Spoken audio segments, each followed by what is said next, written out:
شروع اللہ کے نام سے جو بڑا مہربان نہایت رحم والا ہے۔ اے پیغمبر صلی اللہ علیہ وآلہ وسلم، مسلمانوں سے کہہ دو کہ جب تم عورتوں کو طلاق دینے لگو تو ان کی عدت کے شروع میں طلاق دو اور عدت کا شمار رکھو، اور خدا سے جو تمہارا پروردگار ہے ڈرو، نہ تو تم ہی ان کو ایام عدت میں ان کے گھروں سے نکالو اور نہ وہ خود ہی نکلیں، ہاں اگر وہ صریح بے حیائی کریں تو نکال دینا چاہیے، اور یہ خدا کی حدیں ہیں، جو خدا کی حدوں سے تجاوز کرے گا وہ اپنے آپ پر ظلم کرے گا۔ اے طلاق دینے والے، تجھے کیا معلوم، شاید خدا اس کے بعد کوئی رجعت کی سبیل پیدا کر دے۔ پھر جب وہ اپنی میعاد یعنی انقضاء عدت کے قریب پہنچ جائیں تو یا تو ان کو اچھی طرح سے زوجیت میں رہنے دو یا اچھی طرح سے علیحدہ کر دو، اور اپنے میں سے 2 منصف مردوں کو گواہ کر لو، اور گواہو خدا کے لیے درست گواہی دینا۔ ان باتوں سے اس شخص کو نصیحت کی جاتی ہے جو خدا پر اور روز آخرت پر ایمان رکھتا ہے،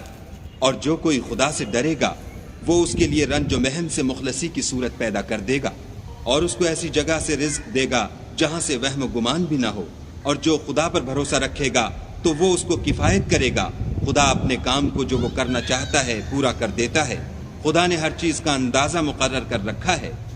اور تمہاری مطلقہ عورتیں جو حیض سے نا امید ہو چکی ہوں، اگر تم کو ان کی عدت کے بارے میں شبہ ہو تو ان کی عدت 3 مہینے ہے، اور جن کو ابھی حیض نہیں آنے لگا ان کی عدت بھی یہی ہے، اور حمل والی عورتوں کی عدت وضع حمل یعنی بچہ جننے تک ہے، اور جو خدا سے ڈرے گا خدا اس کے کام میں سہولت پیدا کر دے گا۔ یہ خدا کے حکم ہیں جو خدا نے تم پر نازل کیے ہیں، اور جو خدا سے ڈرے گا وہ اس سے اس کے گناہ دور کر دے گا اور اسے اجر عظیم بخشے گا۔ مطلقہ عورتوں کو ایام عدت میں اپنے مقدور کے مطابق وہیں رکھو جہاں خود رہتے ہو، اور ان کو تنگ کرنے کے لیے تکلیف نہ دو، اور اگر حمل سے ہوں تو بچہ جننے تک ان کا خرچ دیتے رہو۔ پھر اگر وہ بچے کو تمہارے کہنے سے دودھ پلائیں تو ان کو ان کی اجرت دو، اور بچے کے بارے میں پسندیدہ طریق سے موافقت رکھو، اور اگر باہم ضد اور نا اتفاقی کرو گے تو بچے کو اس کے باپ کے کہنے سے کوئی اور عورت دودھ پلائے گی۔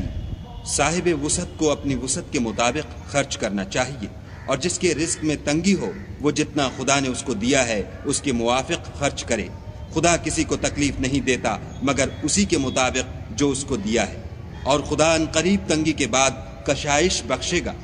اور بہت سی بستیوں کے رہنے والوں نے اپنے پروردگار اور اس کے پیغمبروں کے احکام سے سرکشی کی تو ہم نے ان کو سخت حساب میں پکڑ لیا، اور ان پر ایسا عذاب نازل کیا جو نہ دیکھا تھا نہ سنا۔ سو انہوں نے اپنے کاموں کی سزا کا مزہ چکھ لیا، اور ان کا انجام نقصان ہی تو تھا۔ خدا نے ان کے لیے سخت عذاب تیار کر رکھا ہے۔ تو اے ارباب دانش جو ایمان لائے ہو، خدا سے ڈرو۔ خدا نے تمہارے پاس نصیحت کی کتاب بھیجی ہے، اور اپنے پیغمبر بھی بھیجے ہیں جو تمہارے سامنے خدا کی واضح المطالب آیتیں پڑھتے ہیں، تاکہ جو لوگ ایمان لائے اور عمل نیک کرتے رہے ہیں ان کو اندھیرے سے نکال کر روشنی میں لے آئیں، اور جو شخص ایمان لائے گا اور عمل نیک کرے گا ان کو باغہائے بہشت میں داخل کرے گا، جن کے نیچے نہریں بہہ رہی ہیں، ابد الآباد ان میں رہیں گے۔ خدا نے ان کو خوب رزق دیا ہے۔ خدا ہی تو ہے جس نے 7 آسمان پیدا کیے، اور ویسی ہی زمینیں، ان میں خدا کے حکم